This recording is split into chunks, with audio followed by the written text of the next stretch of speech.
vraga sa svih strana ove zemlje.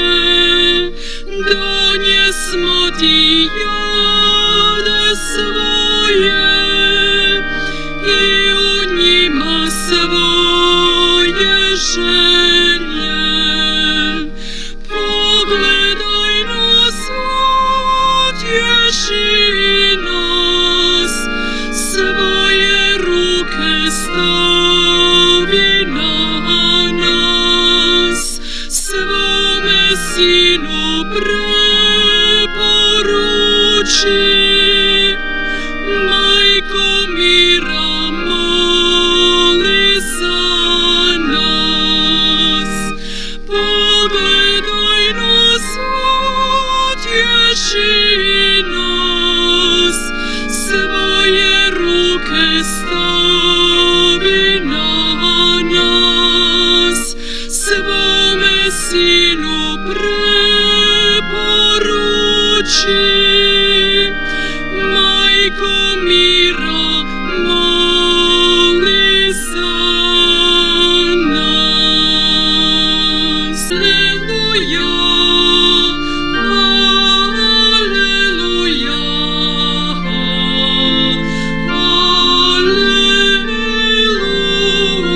aleluja. Umnici će blistati kao sjajni nebeski svod i koji su mnoge učili pravednosti, kao zvijezde navijeke kroz svu vječnost. Aleluja, aleluja, aleluja.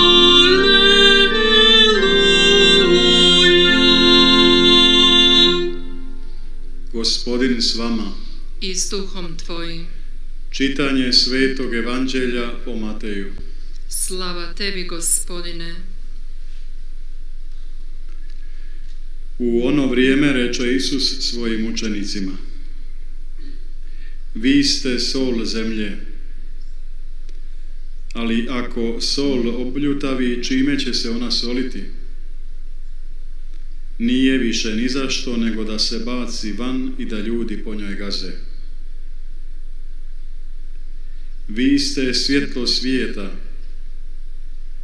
Ne može se sakriti grad koji leži na gori, niti se užiže svjetilj kada se stavi pod sud, nego na svijeć gdje svijetli svima u kući. Tako neka svijetli vaša svjetlost pred ljudima, da vide vaša dobra djela i slave Otca vašega koji je na nebesima. Nemojte ni pomisliti da sam došao dokinuti zakon ili proroke. Nisam došao dokinuti, nego dopuniti. Zaista kažem vam, dok ne prođe nebo i zemlja, ni jedno slovce, ni jedan potezić iz zakona neće proći dok se sve ne zbude. Tko dakle dokine jednu od tih, pa i najmanjih zapovjedi i tako nauči ljude, najmanji će biti u kraljevstvu nebeskom. A tko ih bude vršio i druge učio, taj će biti velik u kraljevstvu nebeskom.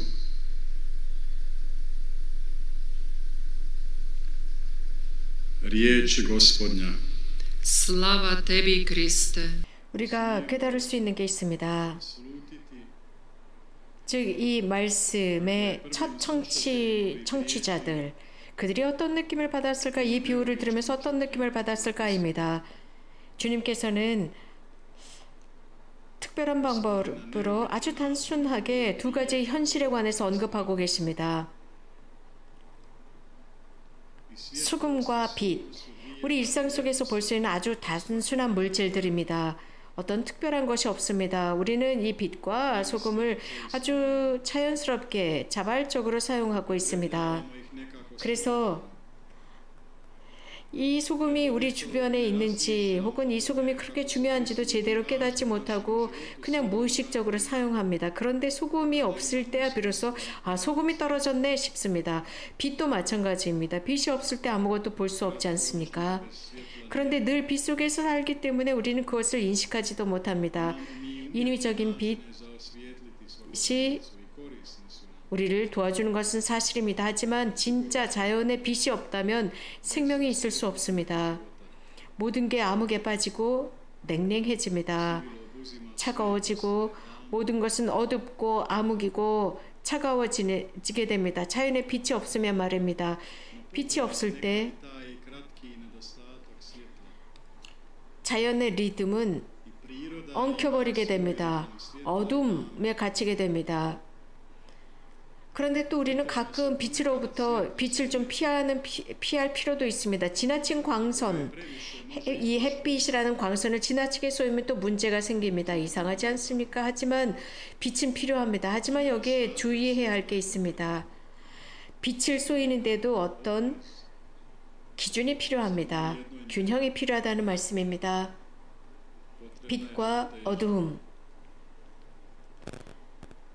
서로는 우리들에게 필요한 리듬이 교차적으로 필요한데 영적인 생활 속에서도 마찬가지이고 이 물리적인 삶 속에서도 마찬가지입니다.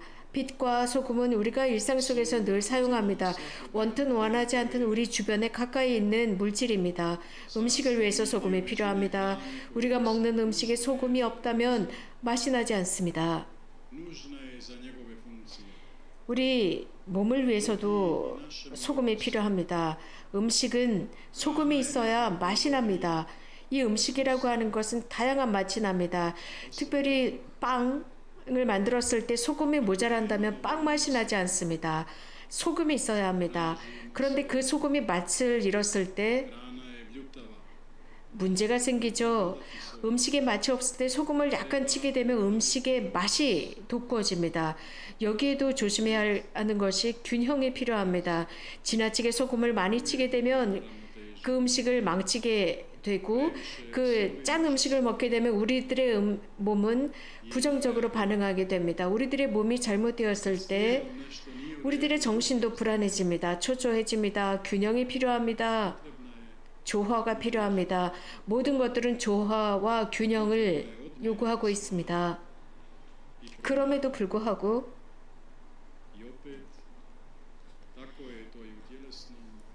이런 균형과 조화를 잃어버리게 됩니다. 즉 물질적인 삶과 영적인 삶 속에서 이런 조화와 균형이 필요합니다.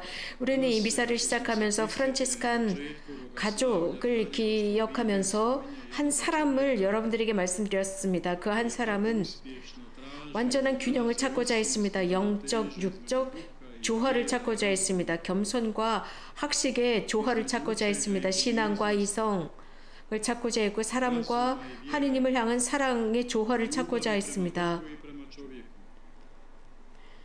실제로 성 보나벤투라의 삶을 들여다보면 상호적인 삶이었습니다.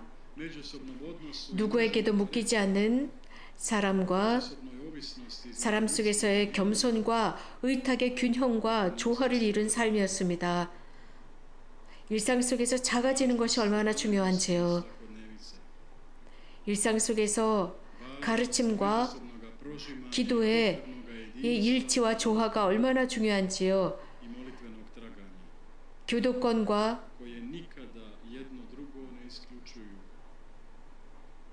기도가 얼마나 중요한 조화를 이루어야 하는지요. 이 모든 것은 날개로서 하나님께 날아오르게 됩니다.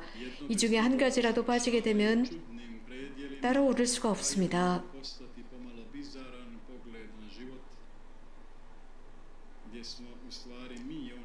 결국은 이게 제대로 되지 않으니까 무엇을 믿어야 하고 무엇을 믿지 말아야 하는지를 우리들 마음대로 결정하게 됩니다. 그러나 성 보나벤투라의 가르침은 끊임없는 연구였고 노력이었고 끊임없는 기도였으며 인간적인 그 지식은 하느님의 사랑으로 밝히 빛나고 있었습니다. 오늘 본 기도에서 우리는 주님의 가르침을 통해 우리가 성 보나벤투라의 가르침을 통해서 우리가 밝게 빛나게 해주십사 청했습니다. 그분의 지혜를 통해서 그분의 세라픽적인 열렬한 사랑으로 우리가 빛나도록 해달라 청했습니다. 이것이 무엇일까요? 성 보나벤투라는 무엇을 좋아하셨을까요? 성 프란치스코를 향한 그 사랑은 구체적이었습니다. 이상적이었습니다. 그분께서 기뻐하셨을 때, 즉 아시시의 그 가난한 프란치스코를 보고 기뻐합니다. 그분의 삶의 가르침을 통해서 기뻐합니다. 아시시의 프란치스코 성인께서 돌아가신 이후 위협이 있었습니다. 수도회에 대한 위협이었습니다. 막 발전해가는 수도회에는 큰 위기가 찾아온 것입니다. 주님과 교회와 프란치스칸 가정의 그 순간에 선사된 것이 성 보나벤투라였습니다. 성 보나벤투라는 프란치스칸 운동의 지도자로서 균형과 조화를 찾아내신 분입니다.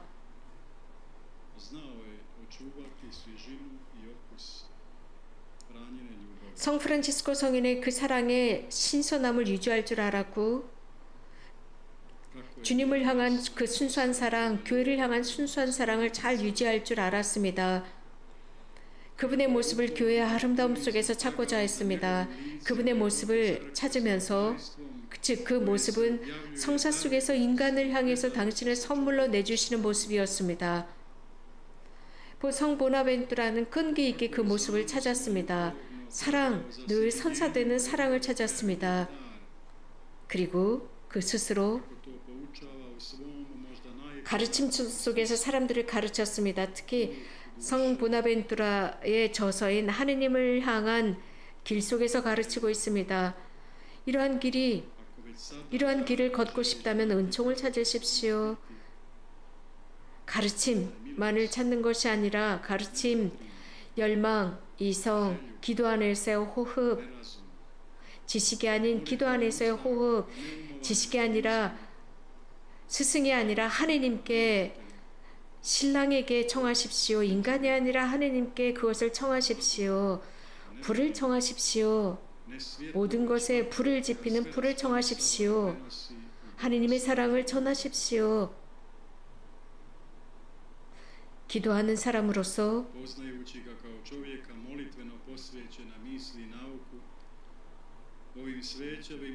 청하라라고 했습니다. 이러한 그분의 말씀 속에는 학식만이 들어있는 것이 아니라 성 보나벤투라는 매우 현실적인 분으로서 인간적인 한계를 잘 이해하고 계셨습니다. 또한 무한하신 하느님의 사랑도 잘 알고 계셨습니다. 그분의 사랑은, 즉 복되신 동정 마리아를 향한 그분의 사랑은 순수하셨습니다. 이것은 우리 드레사보 프란치스코 성인도 이러한 길을 가셨고, 이러한 마리아적인 차원을 우리 프란치스칸 운동에 그대로 가르치셨습니다. 성 보나벤투라는 이런 부분을 강조하십니다. 즉 아시시의 프란치스코 성인께서 복되신 동정 마리아에게 봉헌된 성당 안에 계실 때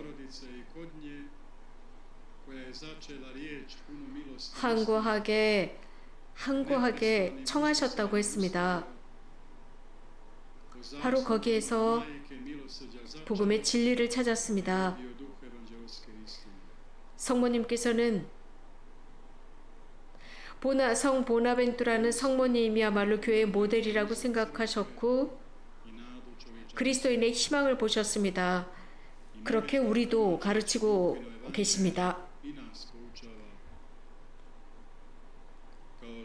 하느님께서 동정 마리아를 통해서 이 세상에 오신 것처럼 우리도 동정 마리아를 통해서 하느님께 가게 되어 있다고 가르치십니다.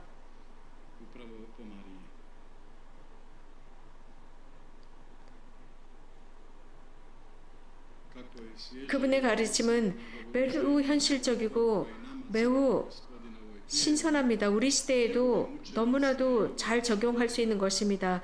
현대 우리는 이러한 균형과 조화의 메시지가 필요합니다.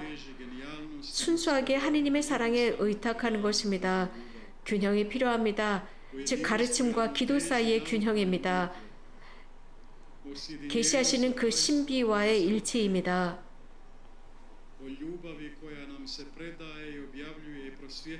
우리들의 삶의 맛을 제공합니다. 우리가 거룩한 성사들을 거행할 때 그렇습니다. 그분의 메시지가 얼마나 신선한지, 어머니 마리아에 대한 메시지, 성모님이야말로 모든 은총의 중재자이시고 하느님과의 일체의 모델이라고 하셨습니다. 흥미로운 것은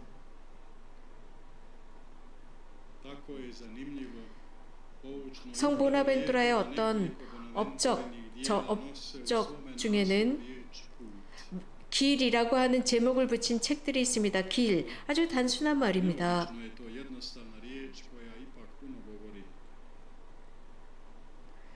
우리 모두는 이곳까지 오기 위해서 어느 정도의 길을 걸어야 했습니다. 주님께 가기 위해서는 길을 걷습니다.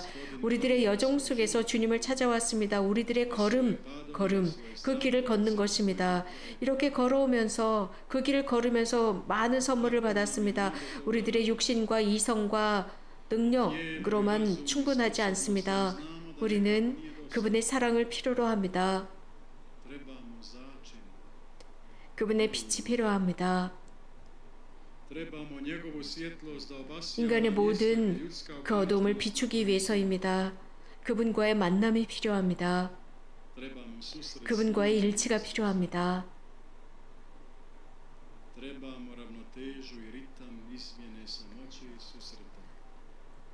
그분을 향한 우리들의 희망의 양분을 주어야 합니다. 그래서 이미 이 지상에서부터 천국의 맛을 느껴야 합니다. 우리는 하느님의 성령의 아름다움이 필요합니다. 그 이유는 참으로 우리에게 계시하시는 그 신비를 만나기 위해서입니다. 이것을 만나기 위한 아주 적합한 장소에 우리가 와 있습니다. 구원이 이곳에 지금 실현됩니다. 이렇게 말씀드릴 수 있습니다. 그분은 주님이시고 스승이시며 우리와 함께 하시기 때문입니다. 하지만 그분만이 아니라 우리와 그분의 어머니이신 성모님께서 함께 하시고 우리들을 도와주시기 위해서 성인들의 통공에 함께 합니다. 그분의 성령께서 우리를 도우사 성모 마리아를 모델로 삼고 성 보나벤투라를 모델로 삼으면서 온전히 주님께 우리들의 삶을 의지하고 조화와 일치 속에서 살아갈 수 있도록 합시다. 결국에는 마지막으로 그 영원하신 사랑을 만날 수 있도록 합시다. 아멘.